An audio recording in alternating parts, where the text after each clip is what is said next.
মানুষকে ঠকাইন না। আজকে না হয় দিব্যি বেঁচে গেলেন, কালকে না হয় ভালো থাকলেন, তারপর কয়দিন বাঁচবেন, কয়েকদিন ভালো থাকবেন। কিছু জিনিসের হিসাব দুনিয়াতেই মিলিয়ে দেয়া হয়, আর নাইলে পরকাল তো আছেই। আপনি বিশ্বাস করেন আর না করেন, হিসাব মিলাই দেওয়া হয়ই। কাউরে 10 টাকা ঠকিয়ে বাসায় এসে ঘুম দিলেন, ভুলেও গেলেন সব। বছর 5 পরে এমন এক কঠিন অসুখ হবে, 10 লাখেও সারবে না। কারো সাথে প্রতারণা করে তারে তীব্র কষ্ট দিয়ে হাসতে হাসতে চলে গেলেন।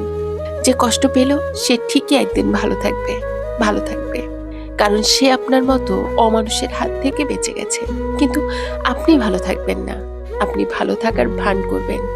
তারপর যেদিন হিসেব মিলাই দেয়া হবে, ওই দিন টের পাবেন অন্যায় করে কেউ পার পায় না, পায়নি কখনো, কেউ না। অনেক বড় বড় ক্ষমতাধর আর বিত্তশালীরাও অন্যায় করে পার পায় নাই।